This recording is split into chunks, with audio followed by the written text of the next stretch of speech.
श्रवण कुमार। त्रेता युग के समय श्रवण कुमार नाम का एक बालक था। उसके माता पिता अंधे थे। उन्होंने श्रवण कुमार को कई मुसीबतों का सामना करते हुए पाला था। श्रवण कुमार बचपन से ही अपने माता पिता का आदर करता था। जैसे जैसे श्रवण बड़ा होता गया, उसने घर की जिम्मेदारी अपने कंधों पर ले ली। वह रोजाना सुबह उठकर सबसे पहले अपने माता पिता को स्नान कराने के लिए तालाब से पानी भरकर लाता था। इसके बाद वह तुरंत जंगल की ओर लकड़ियाँ बीनने जाता। फिर लकड़ियाँ लाने के बाद श्रवण चूल्हा जलाकर माता पिता के लिए खाना बनाता था। श्रवण को इतनी मेहनत करते देख उसकी माँ हमेशा उसे टोकती थी। वह कहती थी, श्रवण बेटा, तुम इतना सारा काम अकेले क्यों करते हो? खाना तुम मुझे बनाने दिया करो, मैं आसानी से बना लूँगी। इसके बाद तुम थोड़ा आराम कर लिया करो। माँ की इन बातों को सुन श्रवण कुमार कहता, नहीं माँ, मैं ये सारे काम आप लोगों के लिए ही तो करता हूँ। भला अपने माँ बाप के लिए किए गए कर्मों में कैसी थकान, उल्टा मुझे तो खुशी मिलती है।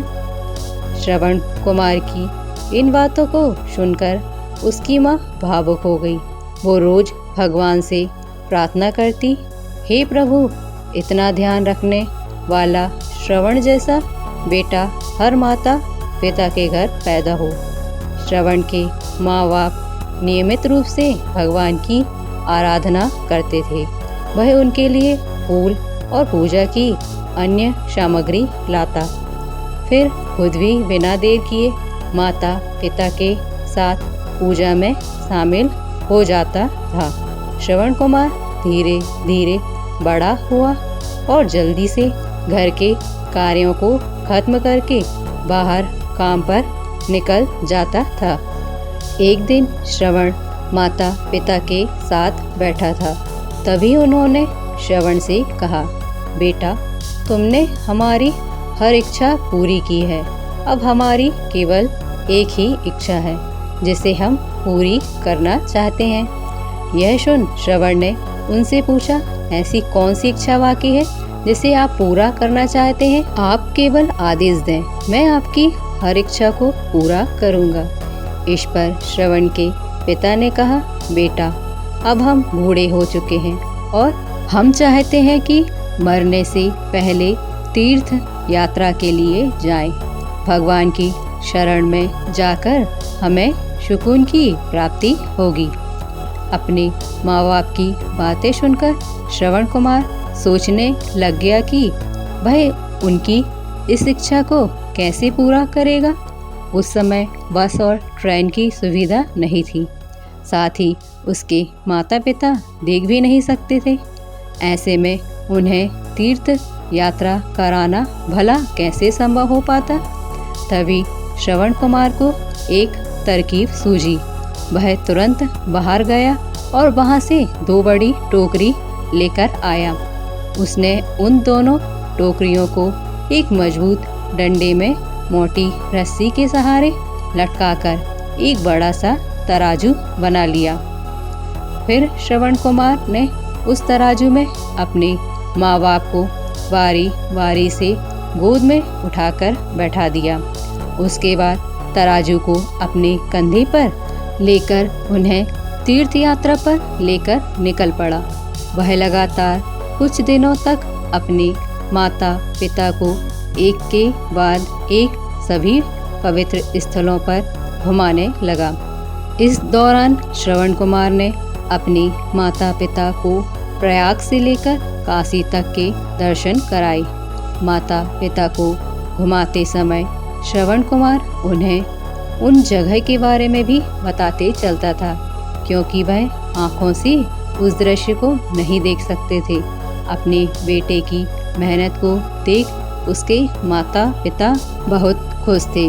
उन्होंने एक दिन श्रवण से कहा, बेटा, हम देख नहीं सकते, लेकिन कभी भी हमें इस बात का दुख नहीं हुआ।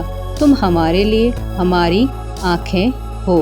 तुमने हमें जिस तरह सारे पवित्र स्थानों की कथा सुनाकर उनके दर्शन कराए हैं, ऐसा लगता है कि जैसे कि हमने सच में प्रभु के दर्शन अपनी आँखों से किए हों। अपनी माता पिता की बातें सुनकर श्रवण ने कहा, आप लोग ऐसी बातें न करें। बच्चों के लिए माता पिता कभी भी बोझ नहीं होती। यह तो बच्चों का धर्म होता है।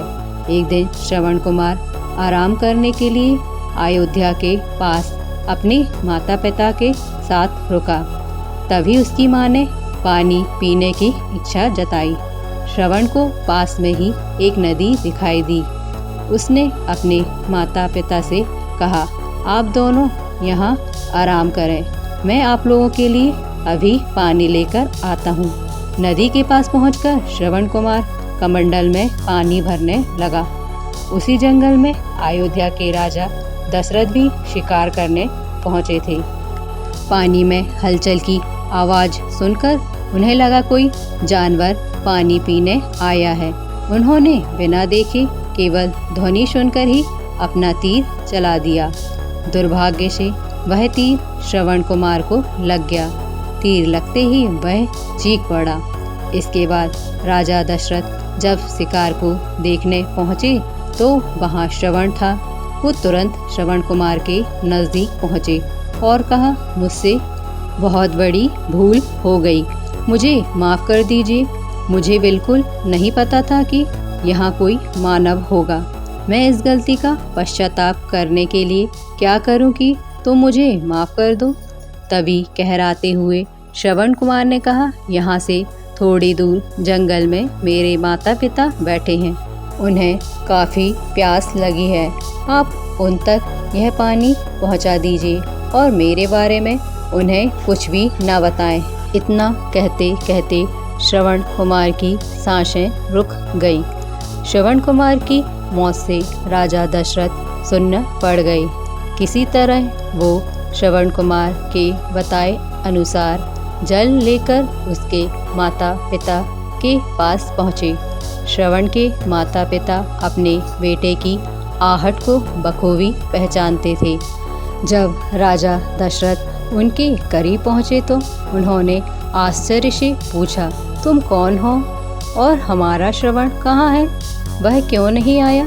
राजा दशरथ उनके सवालों का जवाब नहीं दे पाए। उन्होंने चुपचाप पानी उनकी तरफ बढ़ा दिया। तभी श्रवण की माँ ने चिंतित स्वर में जोर से कहा, तुम कौन हो और मेरा बेटा कहाँ है? ये बताते क्यों नहीं हो? श्रवण की माँ की चिंता देखकर राजा दशरथ ने कहा, माँ मुझे माफ़ कर दीजिए। शिकार करने के लिए मैंने जो तीर चलाया था वो सीधे आपके बेटे श्रवण को जा लगा। उसने मुझे आप लोगों के बारे में बताया, इसलिए मैं यहाँ पानी लेकर चला आया। इतना कहकर राजा दशरथ चुप हो गए। राजा दशरथ की बात सुनकर श्रवण की माँ जोर जोर से रोने लगी। उन दोनों ने अपने बेटे की मौत के गम में राजा दशरथ के लाए हुए पानी को हाथ तक नहीं लगाया। श्रवण के पिता ने तभी राजा दशरथ को पुत्र वियोग का श्राप दे दिया। कुछ ही देर बाद श्रवण के माता पिता ने अपने प्राण त्याग दिए। बताया जाता है कि श्रवण कुमार के पिता के श्राप के परिणाम स्वरूप ही राजा दशरथ को अपने पुत्र राम से दूर रहना पड़ा। राजा दशरथ के इस श्राप के कारण ही भगवान राम को 14 वर्षों का वनवास हुआ, जिसका माध्यम दशरथ की पत्नी कैकेयी बनी। श्रवण के पिता की तरह राजा दशरथ भी अपने बेटे से दूरी को बर्दाश्त नहीं कर पाए और उन्होंने अपने प्राण त्याग दिए।